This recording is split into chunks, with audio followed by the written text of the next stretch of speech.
Can you see by the dawn's early light what so proudly we hailed at the twilight's last gleaming, whose fresh stripes and bright stars through the perilous skies overhead as we watched with so gallantly streaming, and the rocket's red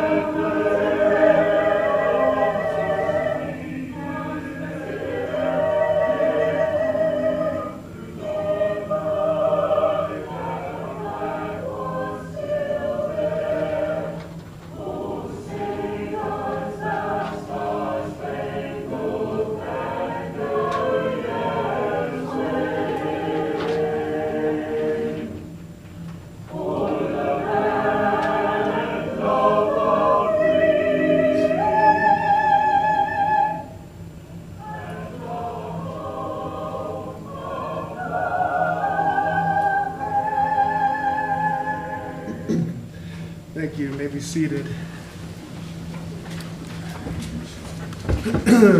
Okay, we will begin with roll call. Lauren Ramirez, present. Janie Ruddy, present. Derek Mars, present. Christy Chong. Will Furry. LaShakia Moore. Okay.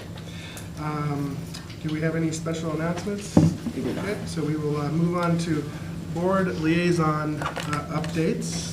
Ms. Ramirez, would you like to begin? Yes. Okay. All right.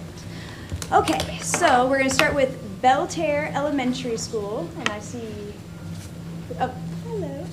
All right. So on February 13th, they hosted their parent-teacher organization, the PTO, and school advisory council. So lots of teachers and staff have been participating. It's growing more and more, I've noticed, every month. So their PTO team is growing. They're doing great. They had a successful dance. Lots of money was raised for their third grade, which was great. 5K was recent, great event. And Indian Trails Teacher of the Year was actually there and got third place, Miss Brandy Anderson, for her age group. Several health vendors were there. Lots of high school students. I thought it was great. The JROTC, National Honor Society, DECA, so they were there volunteering, doing a wonderful job. They have upcoming events, Science Night, so March 11th, we talked about that, 5 to 7. MAD Science Program, so Fire and Ice will be there. They're really trying to get more involvement with lots of students and parents. The Star Lab Planetarium will be there. And then Spring Dance coming up. There is an update for the volunteer badge, so just making sure all parents know the dark blue line is for field trips, so we're just trying to make sure all parents know about that. They're happy about the new carpet, so Plant Services, thank you for that. They're excited. School improvement plan, which I believe that's probably what they're here for today, so awesome data for that, so thank you for that. Upcoming events.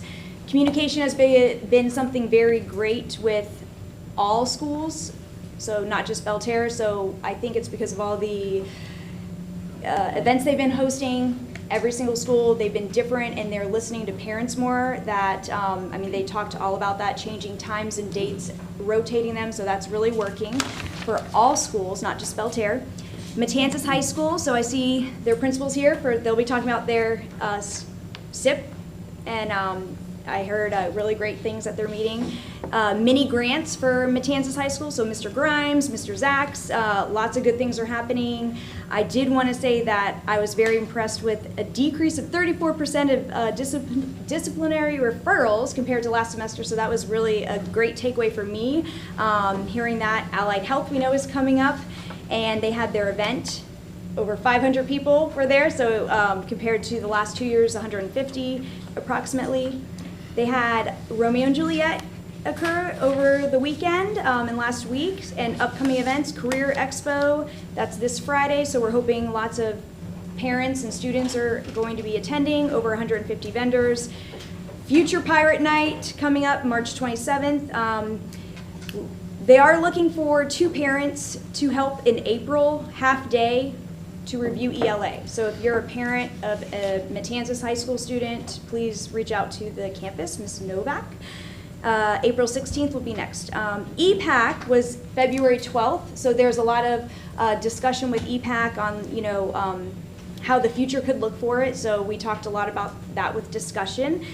Friends with All Abilities and Best Buddies with the grant money. We had really great things that we discussed about that. So I'm looking forward to April, Autism Month, and they're working with communications team. So I think they're going to be partnering with that. Focus on Youth Coalition. I was finally able to go to the Flagler Youth Center. So Brandon and his team over there, awesome. So if you haven't been, or you have a student at Buddy Taylor Middle School or FPC, they're welcome there until 6 p.m. Virtual Teen Hall is coming up on March 27th. So taking care of yourself in and out of school. So 7 p.m., please, middle and high school students, talk to your parents and the schools to get registered for that. And I wanted to talk about the Junior Chamber of Commerce. So they are separate from the chamber now, and they're partnering with Ed Foundation. They have a portal coming up. So I'm excited to hear more about that. So lots of good things. Congrats to you as well for the 5K participation. My husband went, and I was making sure I kept my phone close by for any heart attack alerts, as he had not practiced at all, unless you consider walking from the couch to the car practice. But yeah, so he survived. I was happy to see that. So thanks for putting that together. And it was an official timing, right? Yeah. Yeah. Yeah, it was Sounds great. Yeah. All right, so FTC, I have really dug in and reviewed the whole agreement that precipitated the regionalization of the Career Source program, and I've gotten contact with our local representative who's part of that regional Career Source program. We have paid internships now established with the Daytona Beach Hilton. For those in the hospitality industry and are interested in entering that. We have had 2 referrals this year from that Career Source office here in Palm Coast to FTC, so these are good referrals, not behavior referrals. And they're waiting on some parental signatures on a couple of others. So we're hoping to see an uptick of funneling interested students from that satellite office. They're also working to build some relationships with partners, for example, Presiding Hope and also Volusia County Schools, to drive referrals and expand program visibility. There's also a Volusia County School job fair that they are promoting our FTC programs at, and of course our job fair here in Flagler on Friday, and I believe it's also open for the public from 2 p.m. to 5. Our career fair, yes. The career yes, fair. It is open from 2 to 5 for the public. But then the rest of the time, it's just for our internal. Right. Okay. Let's see here. They're also, they've also secured 2 new career advisors dedicated to the Flagler Volusia youth. And they currently have an open career advisor position in Flagler County. So if you know somebody who's passionate about that, that would be great to recommend them. If you want to contact me and I can help put their resume in front of this individual, I'm happy to make sure they get their credentials reviewed. FPC, they have Flagler Reads event scheduled for Thursday, March 6th. So sounds like that's more of a county-wide thing. So let's be good role models for our students and participate. It's 4 to 6 p.m. at the Palm Coast Town Center. Also, Band MPA is going on starting Wednesday all the way through next week. That is a very big deal for our students who work hard all year. I really appreciate all of the extra time that the band instructors spend in supporting the students, helping them pick a selection, giving them some tips, securing an accompanist to join them, the extra long hours, because just to participate in the MPA, they actually have to go and do a performance, which was held up in Bartram Trails. And I believe that band teacher probably didn't get home till about 10 o'clock that night. So I really appreciate that. And congrats to all the students who are challenging themselves with that and putting themselves out there. I know it's nerve-wracking. And, you know, we wish you all the best in that program. Buddy Taylor. Congrats to Miss Lori Antis' class of Buddy Taylor. 7th graders placed 5th in the nation in AI Explorers through Khan Academy's Conathlon. Did I pronounce that right? That's a tough one. Khan Academy has been a great ed tech company that has really been on the forefront of helping students utilize AI in responsible ways. So I'm really glad to see them participate. Also, Mrs. Brooks' art class was involved in spreading kindness on Valentine's Day at the Windsor Retirement Community, making materials, taking those up to some of those residents. We really appreciate that. Here's a big announcement that is hopefully won't affect too many people, but there's no summer school this summer.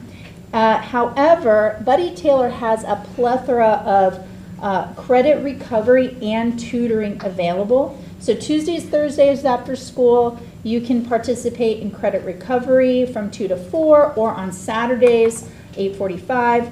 If you just want additional support and you're not failing those classes or struggling in those classes, additional tutoring is available Mondays, Wednesdays from 2 to 4. And of course, don't forget the free tutoring made available through our partnership with Varsity Tutors. It's an excellent program. My oldest daughter, when she was taking physics, actually utilized that resource and was very helpful. Also, National Junior Honor Society applications are due in March 13th. So those who have the academic credentials are urged to apply. It's a great program. They promote leadership and service in the community. And Buddy Taylor has this wonderful program where they have some friendly competition between their Buddy Taylor houses, kind of like Harry Potter houses, similar to that. But they've been in a tournament against each other in a dodgeball tournament, and the finale is happening on March 7th, so that sounds like a lot of fun. Oh, I did forget, I'm sorry, for FPC, the SAT is coming up on March 5th for juniors, so please take advantage of that offering, and good luck to you all. I also met with Carl Jones, the president of AAMP, and you know, obviously with COVID, their volunteer numbers took a hit. They are rebounding, but some of those, or many of the volunteers who would like to help can't, their work schedule doesn't allow them to participate in the middle of the day. And so we're looking at maybe some other alternatives for those volunteers to help support that program, maybe beginning of the school day club or something of that nature. And we're also looking to update the website regarding details so parents can be aware of how to submit an application if they wish their children to be a part of that program. Small School District Council, this is related to an email I received, I believe we all received from a constituent regarding school start times. The Small School District Council is one that brings together a lot of us smaller districts, obviously, and helps to advocate for common issues. One of those items that they're currently advocating for is the statute to require the changes in the start times.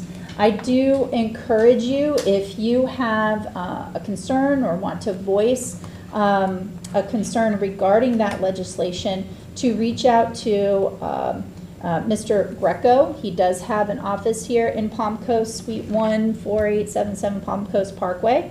Look his name up. You can call him, make an appointment. That would also be helpful for our representatives to know the impact on our parents and students. Let's see here. I believe they're also supporting another one of our initiatives, which is to increase transportation funding. And so they are helping, that aligns with our legislative requests that has been presented by Ms. Moore. And I believe that is it for my liaison updates. Thank you. All right, thank you very much. Just a few, I just want to recognize Rimfire Elementary School. I see Mr. Lee here. So we had a great SAC meeting back on the 13th, and got a lot of good things that are going on. Ms. Gala did a great presentation of talking about a lot of the achievements that are occurring with our ELA and math, and they're doing a really good job, and I really appreciate the work that they're putting into that. And got a little bit of work to do in some areas in certain grades, but we recognize that and are really making strides to work on those efforts, and it's really noticeable with the work that they're doing. So I commend them for that. Thank you, Mr. Lee. I see you out there in the audience. With that being said, also had an opportunity to visit with Ms. Morelli, who is one of the teachers there. She's got over 30 years. I think she's going to be retiring this year. Got to spend a little bit of time with her in the classroom and recognize her for the work that she's done over her career. So we really appreciate the work that she's done to educate our students here and other places as well. The other thing with DJJ, recently we had a meeting with Mr. Finelli. He's on that group as well.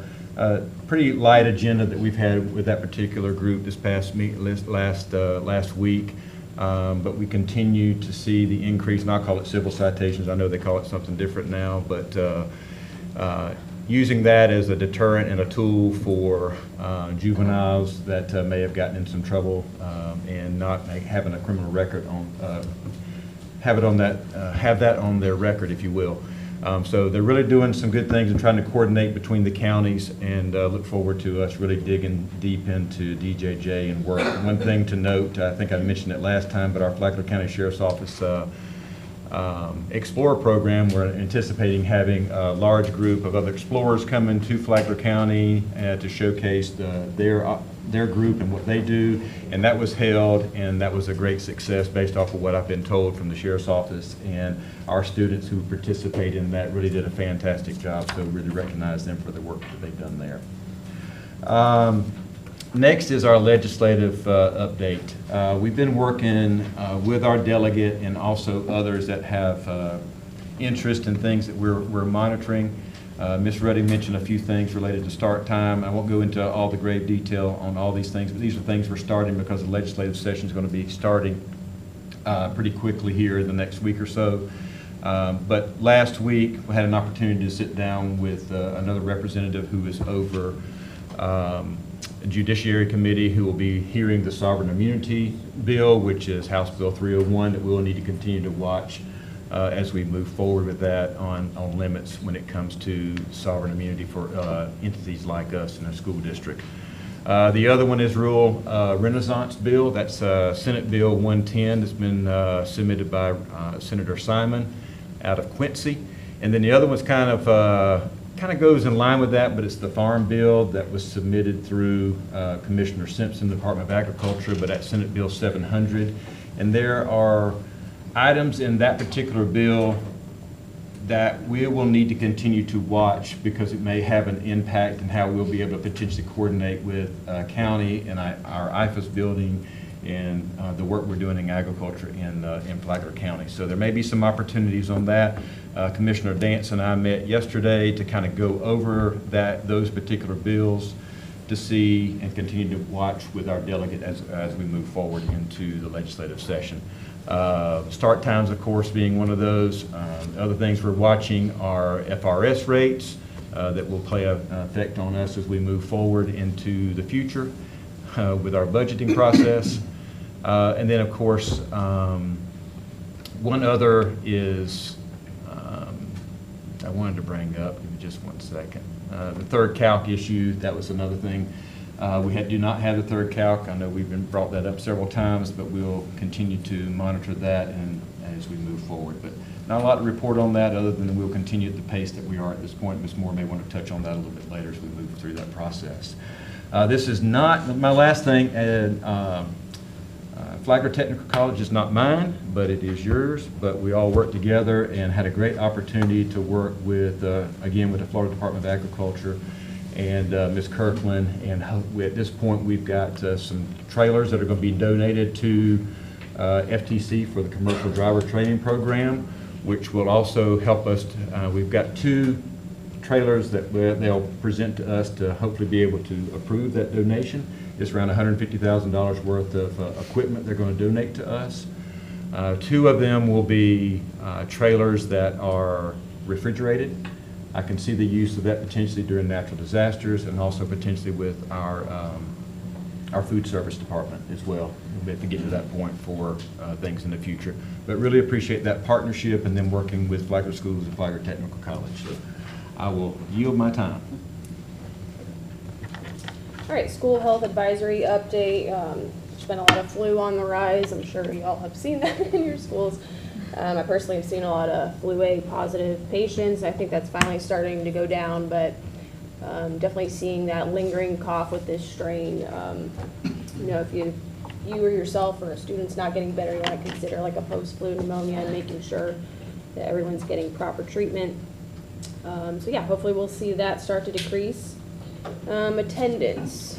So attendance manual is being updated. Right now, 13% of our student population has 0 absences from school, which also includes medical absences.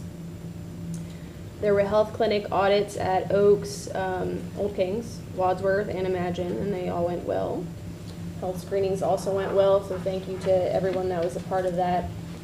And we're currently working on more nurses being hired to provide support to Wadsworth and Buddy Taylor Middle School also. Of course, with Neola, we will be updating any policies soon. That will all be done by July 1st, hopefully. All right, reproductive health instruction will be done in Q4. Those materials will solely be through our science classes and that are approved and will be used. And opt-out forms will be provided to parents if they wish.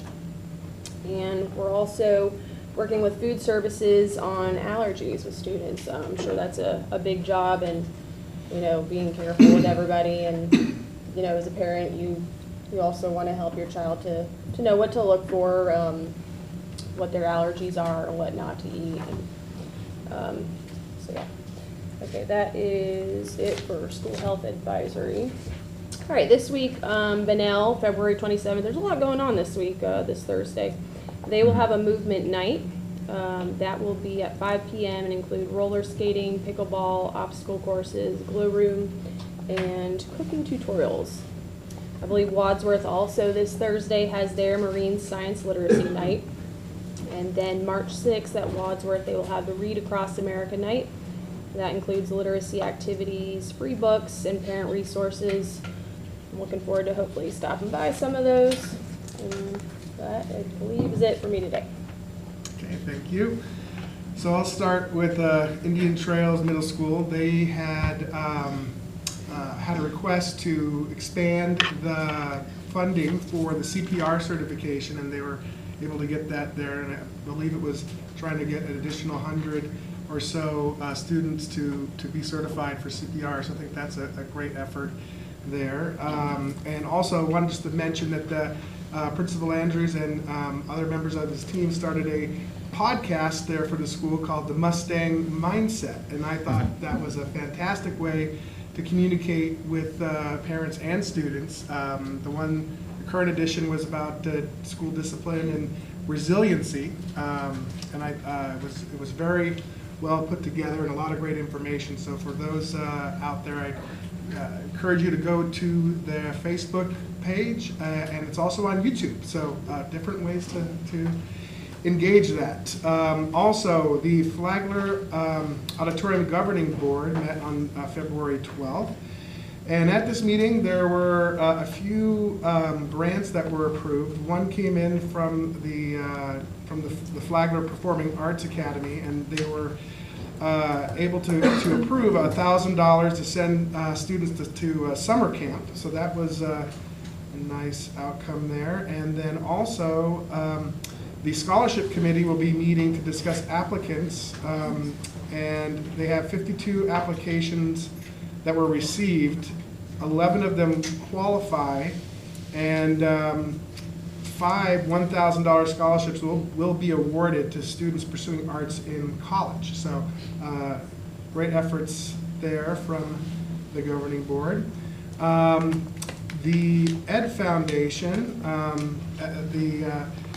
the loved and anticipated Mardi Gras Gala is coming up here on the 4th, so if you haven't gotten your tickets, get those. It's a great fundraising event for the foundation, and they also published their impact report here, and it's a great way to really get an idea of how much the Ed Foundation is doing through its donors and through its efforts, and it just goes into many things like the Josh Cruz Writing Project, the Chimento Cares Fund that helps is working to end student homelessness, and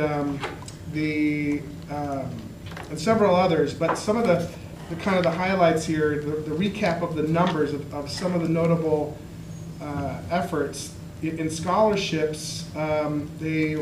They were able to give 548,000 scholarships.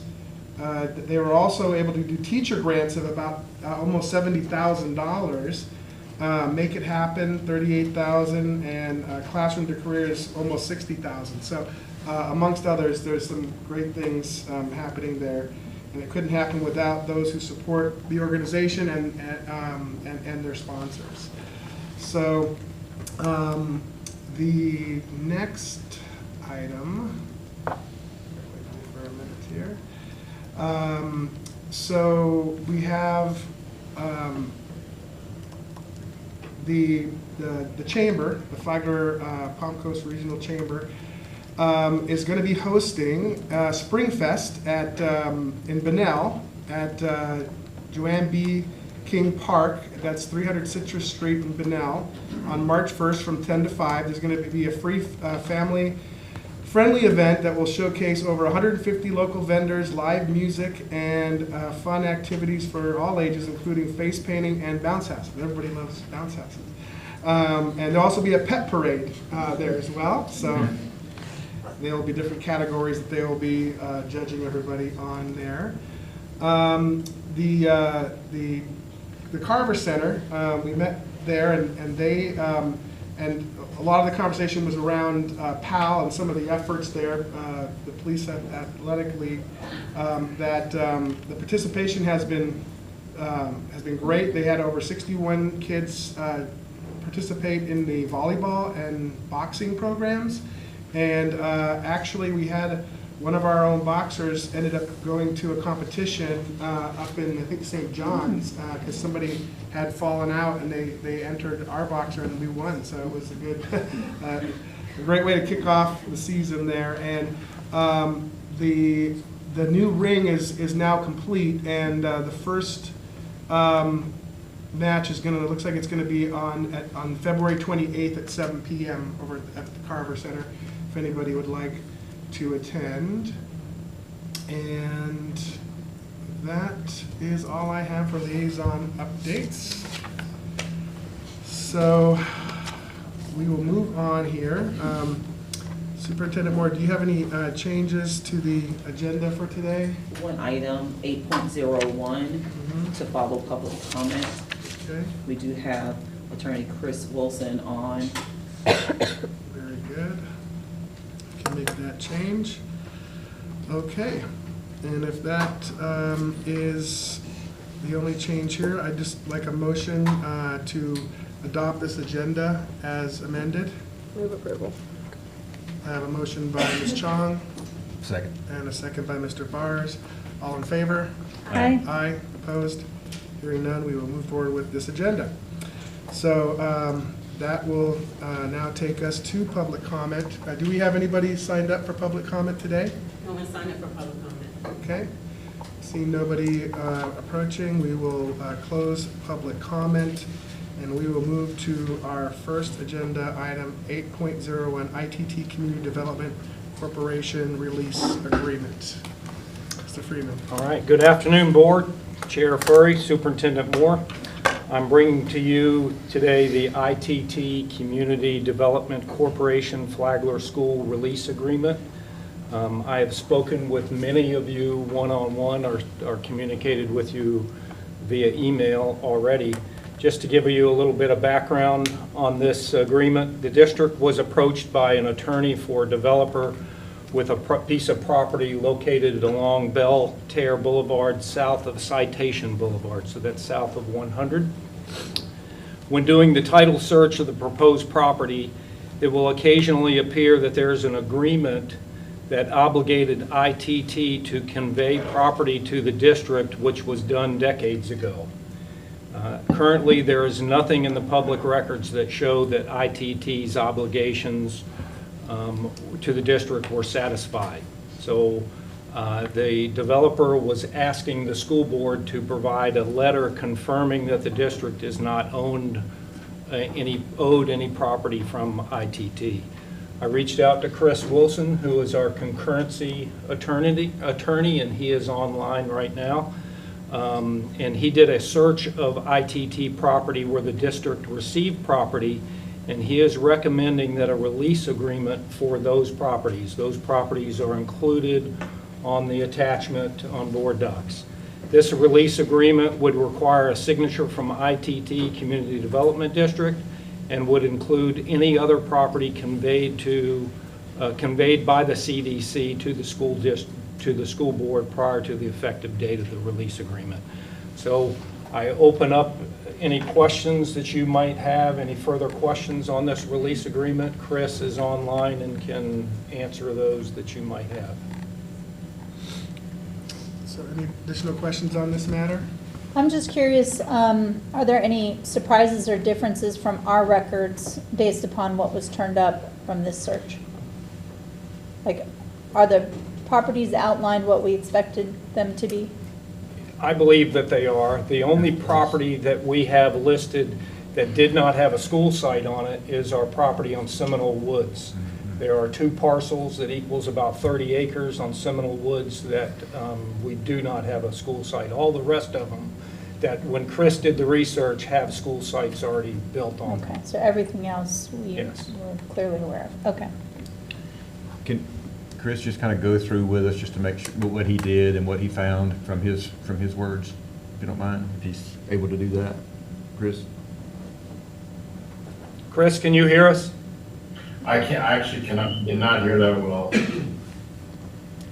Chris, if you could go through your process of what you did and just let the board know how you came up with the reasoning on why we should do a release agreement.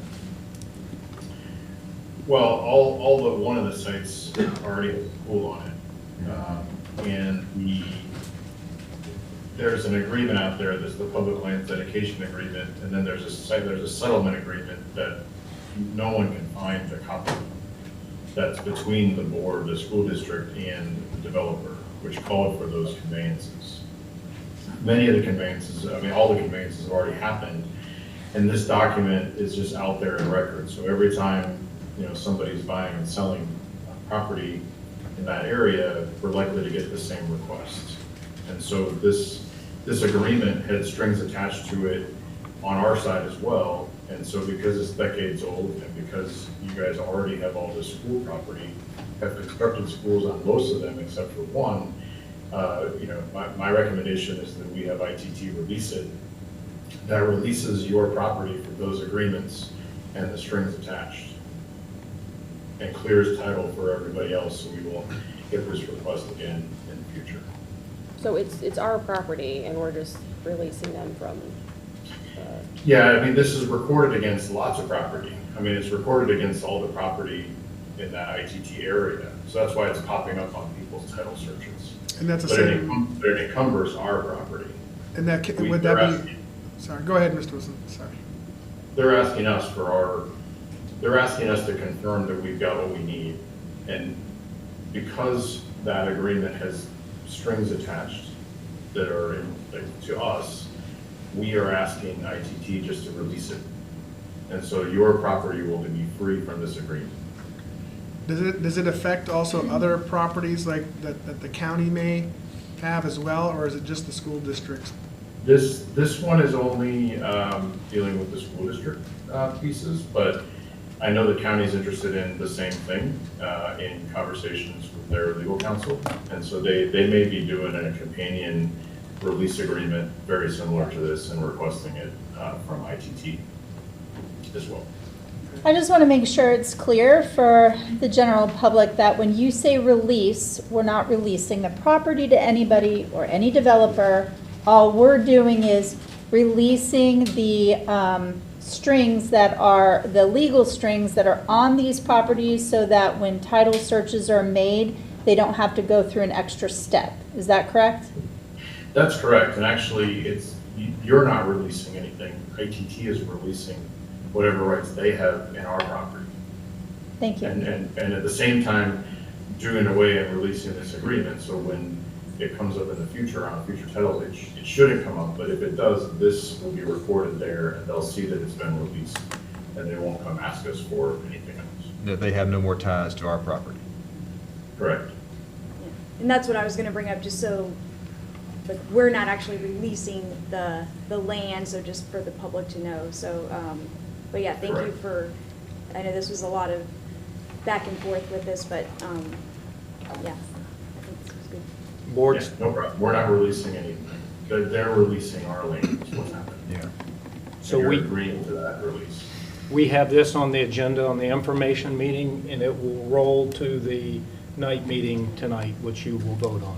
I think there's one other question, just because I don't know what the, when you say release, ownership piece that ITT retained, if any, is there any financial impact, for example, that land that's on Seminole that's undeveloped, is there now taxes that we must absorb to pay, any insurance or anything like that that is now moved from ITT to us? No. Okay. You own it in fee, nothing will change from that perspective. Okay. Is everybody satisfied with that? Okay. Thank you. And we will move on. All Thank right. you. Thank you, Chris. Thank you, Mr. Wilson. Thank you all very much. Thank you. Okay, so now we will move on to academic services, 6.01, intensive instructional materials. Mr. Reeves. And personal finance adoption. Madam Chair, board members, Superintendent Moore. Today is just a continuation of our information regarding our process for a timeline of adoption for our instructional materials, specifically for our intervention items. And this is required by statute to announce that our public review period begins March 24th, and its 20-day period concludes on Monday, April 14th. This will be available as in the past inside our teaching and learning office, as well as digital access for those families.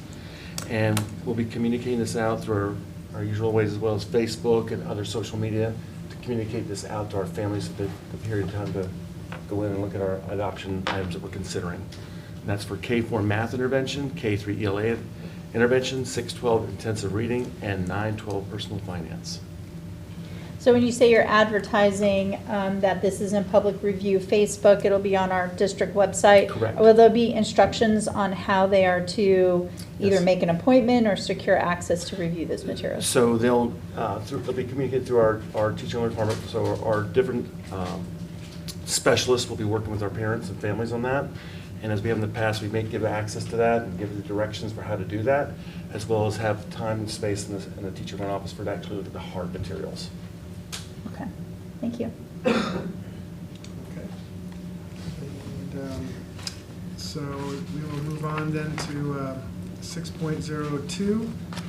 And Mr. Reeves, you're still a part of I'm that. staying And Dr. O'Brien and Mr. Reynolds, welcome.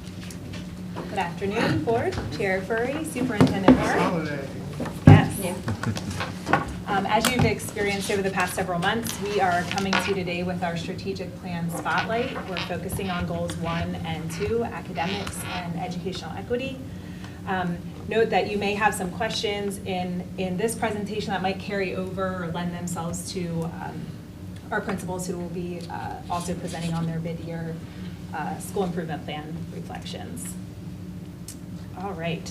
So we are focused on Goal 1 academics, and what this goal is to ensure academic success for all of our students from early education to post-secondary prep through consistent monitoring and systematic support.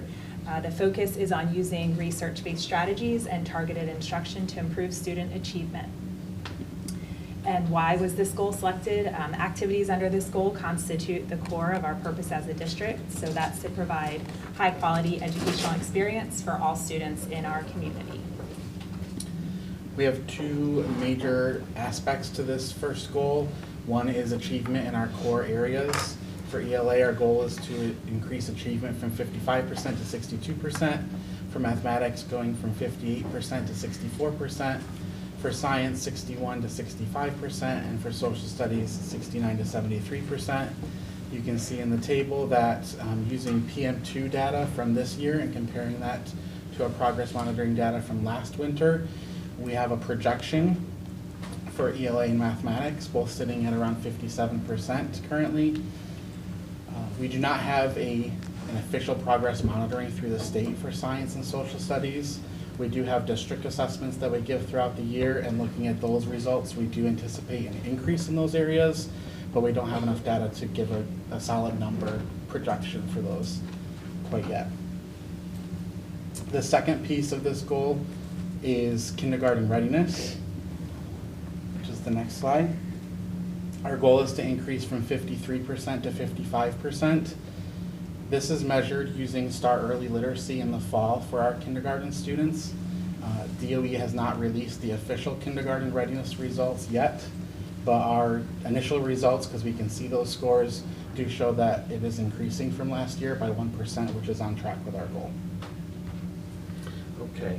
In continuation of this slide here, just as far as the priority strategies, conducted instructional reviews and collaborative team meetings. We began this process 2 years ago, volunteering to work with DOE's Bureau of School Improvement with 3 of our schools, and then expanded it to this year to all of our schools. We provide 3 instructional reviews throughout the year. We do walkthroughs of the campuses and collect data and information and provide feedback to the schools as we work together collaboratively to look at making adjustments.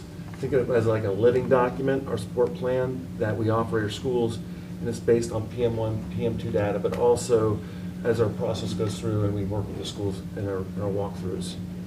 1B is that instructional review process, the tool that we developed. That gives us some information specific to the schools and the target information. Keys that come out of that has been instructional focus boards, which is a key component of that, as well as our work with Solution Tree. If you remember, the last 2 years we have worked with Solution Tree as far as bringing collaborative teaming efforts to our campuses, and we're seeing work in that for that taking place. Lastly, there 1C, provide outreach to VPK community providers and educational resources to early learning parents and guardians. Through our Comprehensive Literacy State Development Grant, or CLSD grant, it's an additional opportunity for literacy professional development. And so we have been working with 5 private providers in the community, provide literacy support with initiatives to help those students who eventually matriculate to us in kindergarten. And so we want to help support those schools and opportunities for our students. And so we work closely with the Early Learning Coalition, provide reinforcement resources for outreach, and work as far as like with McKinney-Vento for homelessness training to support families. Goal 2 is educational equity. And Goal 2 aims to address the uniqueness of each student and reduce the challenges and barriers that impact students' success. Flagler Schools meets our students where they are educationally, socially, and emotionally in order to narrow those achievement gaps. Goal 2 directly aligns with several of our Flagler Schools guiding principles. Flagler's commitment to be the nation's premier learning organization starts by being the premier learning organization in our community and in Florida. We believe that this is achieved by focusing on the individual student. Again, two major areas for these goals for our metrics. One is to increase the number of schools who are reaching that minimum of 41% with a federal percentage points index. That measures achievement, learning gains, acceleration, graduation, all of the components for the school grade are calculated just for that subpopulation. Our goal for students with disabilities is to increase from one school above that 41% threshold to 6 schools. At the end of last year, we were at 2 schools. That data is released when school grades are released. And for Black African American students, our goal is to go from 6 schools above that 41% threshold to 9 schools. And at the end of last year, we were sitting at 8 schools. The second component to this goal is for our college and career acceleration, which goes to the Diploma Plus initiative, thank you, from our superintendent. Our goal is to go from 48% to 54%. We did just get last year's seniors' results, which will be for this year's school grades in from the state, because it is a lagging indicator, and we are at 47% for the district. So strategies for meeting Goal 2NA include high school counselors going to our middle schools and meeting with our rising ninth graders to provide them with information directly related to accelerated coursework, programs of study, and industry certification. And this does include our students with disabilities. Our transition specialists, as well as our secondary staffing specialists, are meeting with individual students to ensure that they have the information about our high school programs, particularly as they relate to each student's individual IEP transition goals. Each of the walkthroughs that Mr. Reeves spoke about, we do have some standardization that we're doing when our teams are walking through, but also that many of our schools are developing their own set of look-fors that ensure that our students with disabilities are receiving appropriate supports. One of the things that stands out in a supported classroom would be that you would not be able to tell who the ESC teacher or the general education teacher or the paraprofessional is. So when we're walking through and we see small group instruction happening, implementation of accommodations, or individual instruction happening, when you don't know who's who in a classroom, you really know that you've got a good cooperative classroom happening. For 2D and 2E, 2D is implemented our MTSS process, the multi-tier support system. We began this work a year ago to try and update and bring up to speed our manual that we have and implement our data processes for our flow and instructional process for it. And we accomplished that last year through our work with USF and its problem-solving RTI, or response to intervention team, and helped to build the collaboration with our schools. One thing that we've done in this process that we've established for behavior and academics is we're now starting to include mental health and working as a team collaboratively to expand our options and opportunities, I should say, for our students and staff for training and opportunities for helping intervene for students with mental health as well as our academics and behavior with our manual. The other piece of it is monitoring progress for FPPI targets, and we've been doing that specifically. You saw the reference to that work on the previous slide that Mr. Reynolds shared with you. And because our principals are here, they are going to share more specifically about their school improvement plans. We just ask that we just continue to flow through to the next topic, and then we have questions at that time once they review, if that's okay with you. May I ask just one question Absolutely. here? I see that your growth numbers or goals are very different from the growth number or goals set forth by the school improvement plans. So when you all set your growth number and goals, do you communicate that to the schools so that they're achievable, or are they setting their own numbers independent of your recommendation? This past year, the schools had to develop their school-wide improvement plans before we presented the new strategic plan to the board, so there might be some discrepancies there, but typically this is set in place before they start developing their school-wide Okay, so going plans. forward it would be, because there's some pretty big gaps. And so did you provide them with maybe historical averages of what those increases have been so that they're not setting goals that maybe aren't reachable? Yes, we do provide their school-specific data to them when they develop their school-wide. Super, thank you. Okay, any other questions? Nope, okay, then we'll move on. Thank you, everybody. So we're gonna go now to gifted options. Gifted options came as a question around what services are provided in our schools related to gifted and high achieving students. And so this presentation will give an overview of the options that are available within our school. And then we will move from this presentation into our school-wide improvement reflection, mid-year reflection. Thank you very much. Those are my lines, but you got Glad I it. could help. You got it, for sure. Please allow my team to introduce themselves. This is the team that helped to put together today's presentation and to give you this information. I'm Natalie Muldoon, the elementary math specialist. Alicia Ali, lead staffing specialist. Jeffrey's Director of Teaching and Learning. Angela O'Brien, assistant superintendent. And I'm Kim Halliday, the director of USC.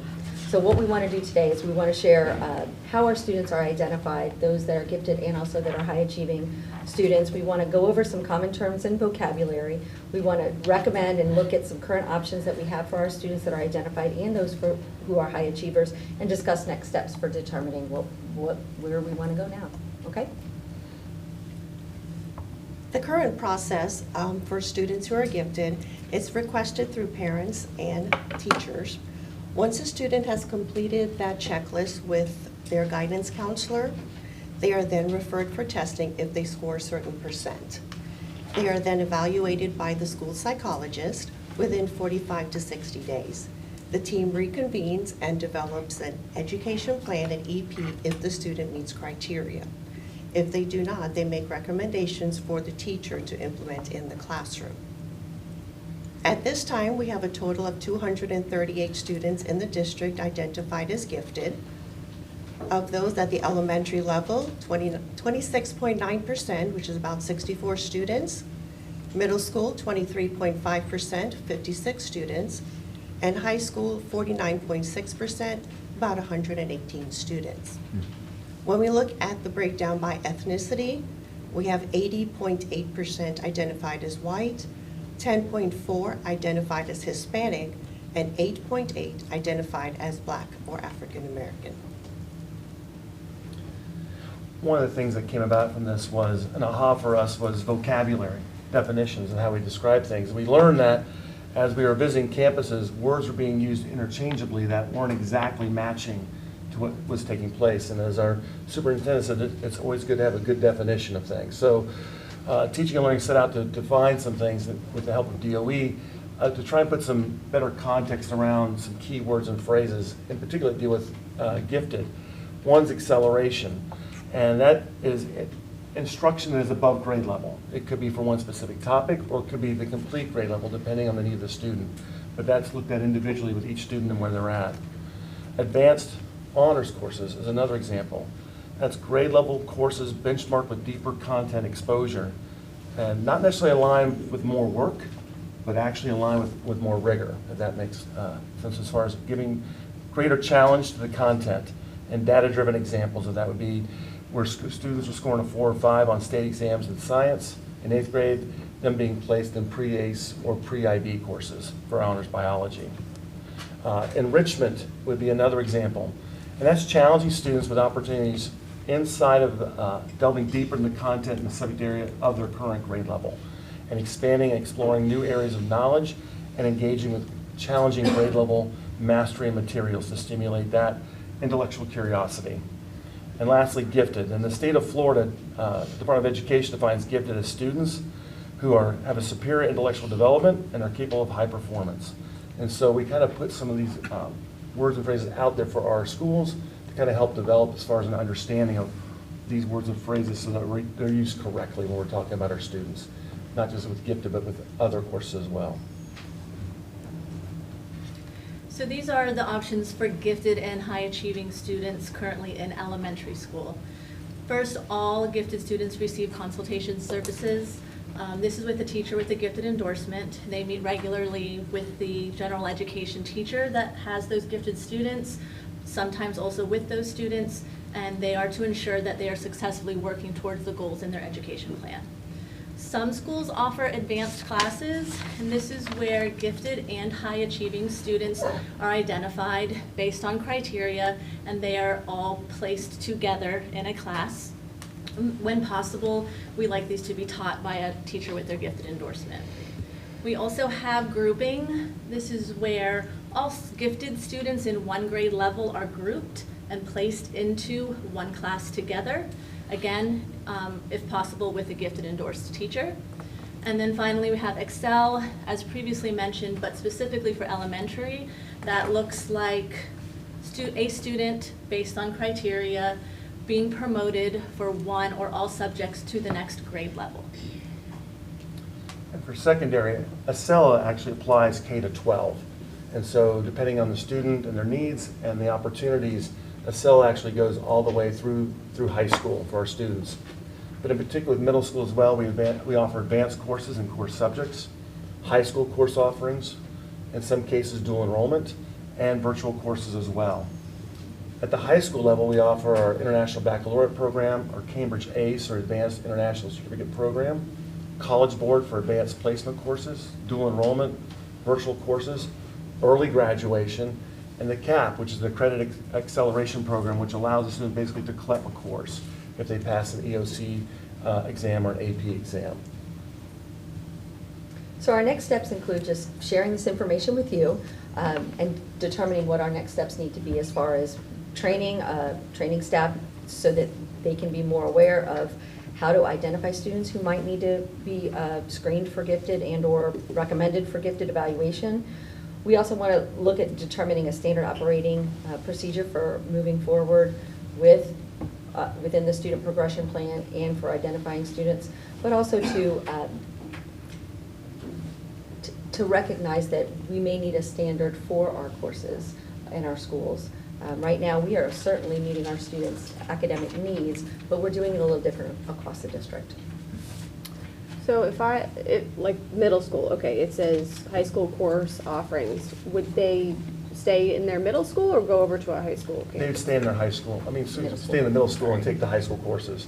Spanish 1, drawing, there's a course that we offer, Algebra 1, geometry. Those are offered at the middle school level to take the high school courses. So you're saying that we have gifted grouping. Is that offered at every school, or do they have to be transported to a school outside of their zone school or choice school? What we were shared with from our elementary schools is that they do intentional scheduling. So they look at all of their students' needs, and some of our schools are grouping their gifted students together so that they have a gifted certified teachers, and others are doing a blended model. So some, but not all. Nobody doesn't need to be shipped. Okay. Nobody needs to go to campus. And we have enough gifted endorsed teachers to support that model? Yes, ma'am, we do. Of the ethnicity breakdown, where we have 80% of the white students who are currently gifted, what is the percentage of white, black versus Hispanic in the makeup as a whole in our district? It's closer to 60% white, 13% black, 20% Hispanic, Latino. And so I think by this point in our modern age, we know that there's no reason why males should be double the number of gifted identified as females. So what are you seeing as reasons for the over-identification or perhaps under-identification of females here? I think it's the lack of a universal screening process within the organization. I mean, many years ago, we did have a process where every student was screened and the data drove that. Right now, the process for identifying student as gifted, I think that if we had some sort of universal screener, there may be more students that are identified as gifted. Do I believe that the students that may not be identified here are not receiving services? No, I think they are receiving services throughout the different models that we have available in our school. But I think that your specific question is because of a lack of universal screener. And so we are relying on individual parents or an individual teacher to identify that they believe that a student should be screened for gifted. Right. And that survey, so, I encourage, if there are folks out there, parents who want to reach out to the school board to share their story, because I don't want my story to be the only data point out there. But I have 3 daughters, and so I've experienced this on 3 different levels throughout the last 20 years at the school district. So the first one, even as an educator, with my oldest daughter, I would have never thought to submit this, right? It was on the encouragement of the parent, because when you have your one child, that's all you know. You're not sitting there comparing where they should be versus others. My middle child, completely different. I would not have thought she would have qualified yet. Her IQ was higher than the first child. So in that case, the teacher did not recommend it, but we did, but we knew only because we're part of the school system. Now, both of those children participated in the separate gifted program where they had to be sent to a different classroom, which was actually socially challenging because they had to leave their home school at 3rd grade and go to other schools. But, you know, as much as that was difficult, I'm concerned about the option where we are accelerating a student to a different grade level. That's impacted my youngest child. And honestly, it makes me feel like I'm going to be robbed a year from her, right? Because of, and it was very difficult to make that decision, because that means it's a year closer to her going to college or whatever she wants to do after her education here. In addition, some of these offerings, we're offering to all students, right? And we know that I would love to be able to hear from our gifted educators, certified educators, in terms of their consultation and what that instruction should look like. Because gifted students ask questions that are sometimes unanswerable. They want to explore the world. They have an extreme sense of justness, fairness that can be tapped into for them to be part of solving problems in their community. And so while I can appreciate we're offering those things to everybody, what I'm not seeing is us really using the same research-based instructional strategies for this group of students that we do for all of our students here. And I do think we should explore a universal screener. I think that accounts for some of the ethnicity disparities there. In addition, if we look at the number of students who are on an IEP in our school district, that as an average is higher than what the national average is, yet our gifted numbers are lower. Generally, IQ to 130 and above is somewhere in the 3% range, but it looks like we're about 1.4% here. So I would love to see those two items, but for us to make some decisions here is that consultation with a panel of gifted certified educators and exploring the options for a universal screener. Yeah, I like that. So if you're a parent and your child gets all A's and they're bored, who are you going to talk to? The teacher, a guidance counselor? What would be the next step? You would contact the teacher, who would then speak with a guidance counselor about possible screening. And that, you know, one of the things that came up is really just that. Do parents know? Are we ensuring that all of our educators know what the steps are? Ms. Ruddy, to your point about a sale is not a Flagler model, you know, it's a Florida model that is available and not something that we are very free and loose with, but really looking at when we sit with a parent, here are some options for your child, and working with those families in order to identify what is best for them. I know a few years ago, probably around the time your daughter was coming through, a sale was newer and we saw many more students taking that full grade level, whereas now we see many of the students taking the option of to be more so accelerated in a course.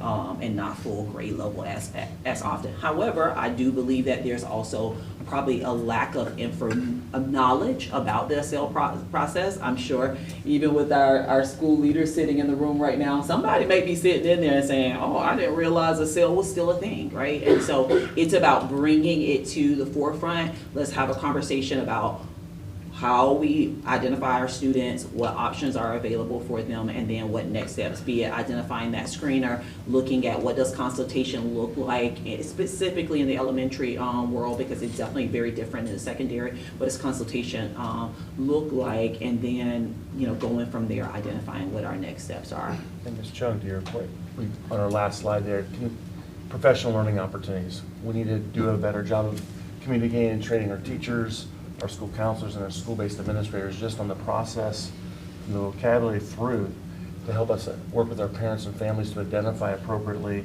and then give those opportunities for our students.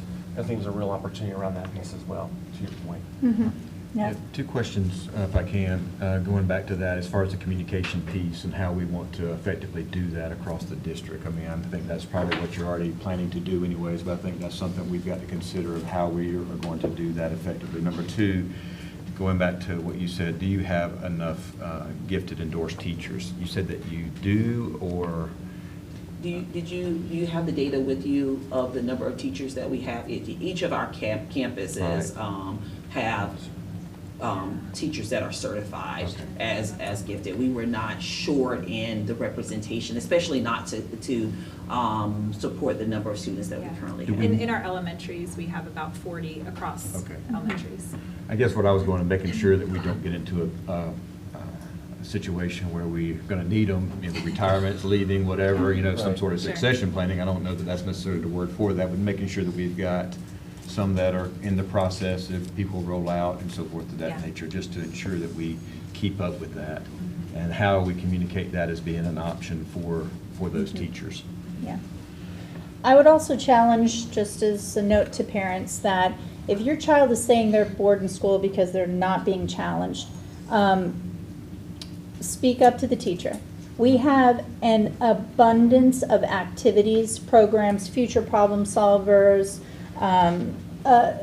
accelerated items that if you want to put in that work and time, it's there. That is not, in fact, as a teacher, I would never say that that is an indicator of advanced giftedness, right? And so I would maybe encourage students and work with the faculty at the schools. Every single one of our schools have programs that are probably not being utilized to the full extent. And if your child is saying that, get them involved in those things.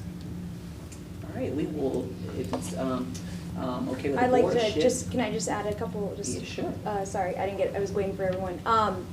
For the universal screening, so, because I see like the data's there and it's not universal, it's just, parent asks or potentially a teacher, they see, oh wow, their score is like above average. So I really would like to see it to be universal, but my question is, we're already lacking, like with, when a student needs to be tested, oh, do they need a 504? Do they have a learning disability? So it's similar where we're still gonna need staff. I just would like to know, and I know you don't have the answer, but we would have to really make sure we have that, because I see 45 to 60 days of getting tested. For me, like even like with on the disability side, it's the same time frame or longer, or not longer, but that does feel like a lifetime to a parent or to a child that may or may not need something, whether it's a gifted environment or accommodations and things. So I guess my question would be, so if we are looking into this, we really would have to look further, like we need more school psychologists. We don't have enough now. Like, is there grant funding for that? How many do you think we need if we do universal? Because looking at the data, like as a parent, there's a lot of papers I may miss and that would have a good or bad grade, and a lot of papers like blue folder, yellow folder, purple folder, and and that's just normal, So I just looking at the data, and when I was looking at it before, I'm like, it's hard to believe it because it's not universal. It's just, he say, she say, can you do this? Can you test this? So I think that's what we'd have to explore with the universal screener. But to your point on accommodations and maybe the MTSS process, that is a little bit of a different animal. With this screener, many times it's an IQ test, right? There's different versions out there. But what you're talking about is when a teacher undergoes, determining if a student has maybe a learning disability, needs to go to the next step, right? There's that MTSS process. What they do is put together, well, let me put some structures in place. Well, yeah, and then if the that's- student does not, it needs to be compared to the data in the classroom. If my classroom's dropping and that student's dropping, well, we can't say that But we it's. still need the right, it's the staff, so teaching. I guess I'm just. So it just takes longer, it's a different, Yeah. it's a different animal. Because I think having a universal screener makes the most sense, because then it's the most accurate. Well, one of the things, Depends on the model and that that's we something we choose. have to Yeah. consider, but I do want to kind of dispel this myth that when a family is waiting, right, in the waiting process of identifying if my student has a disability or if my student is gifted, that does not mean that those students are not receiving services or interventions. They are. So if a parent comes and says, I think that my child has a disability, immediately the school is going to begin to put in interventions for that student. And when it is determined, yes, they do, that will be solidified through an IEP. If it's determined, no, they do not, then that team would determine, okay, does this student need to continue with the MTSS process? And it's the same way when it comes for our students who are gifted. If a parent came and said, my kid is gifted, I think that my kid is advanced or whatever, the school would begin servicing that student and looking into it immediately. It's not a waiting process. So even if it's 30 days, 45 days, how many ever days, they're waiting for the documentation to be finalized this way, but the student is receiving services throughout that process. And so I think that is something that frustrates parents often, because they say, my kid has a disability and now I'm waiting for the school to tell me if they do. But what they're missing often is that the student is receiving services that may already be equivalent to what they would be if they did have an IEP.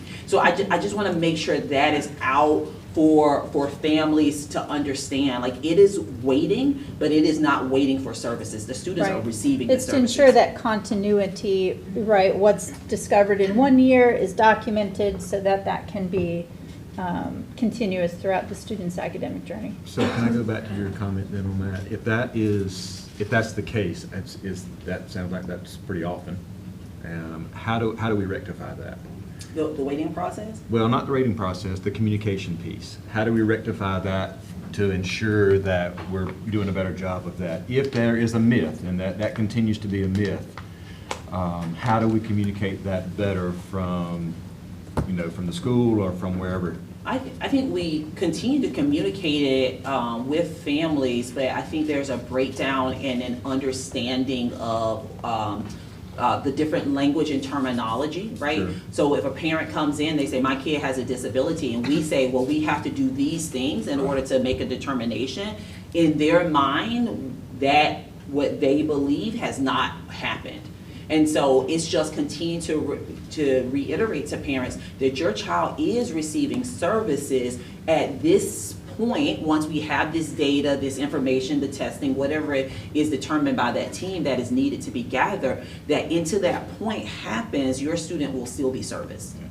And so I think it's just continuing to communicate with our families, and the more we have conversations like this out loud and families talk and share, they can say to each other, I know, but are they still receiving these interventions in the meantime? Because I do think that is a pain point for our families sometimes, because I came in, I said that my child has a disability, I believe that I should have an IEP today, and it just doesn't go that quickly. Even if we had the most efficient system, we would not be able to turn it around in a day or 2 days, And it or in a wouldn't be week. appropriate. Yes. It's not appropriate. It's not appropriate. And I completely understand that. I just want to make sure you're answering the questions that I want you to pull out to where in this open forum for us to make sure that we're communicating this out effectively.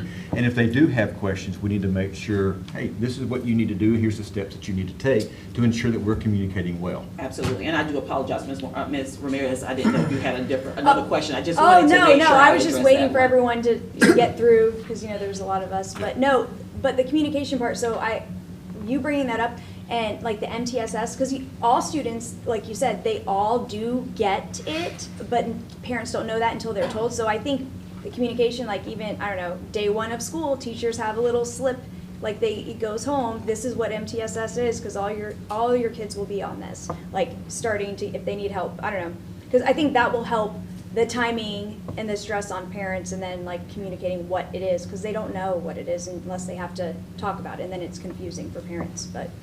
And now I just want to speak to your comment about the universal screener and school psychologist.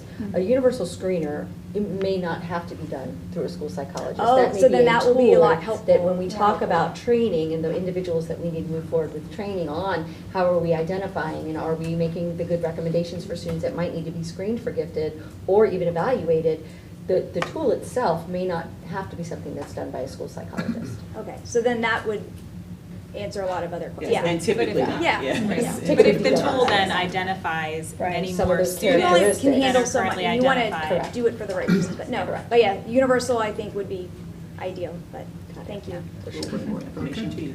Thank you so much. All right, thank Thank you you. all. Thank you. All right, before we move on to the next agenda item, I'm going to recess for 5 minutes, okay? Okay. Everybody else?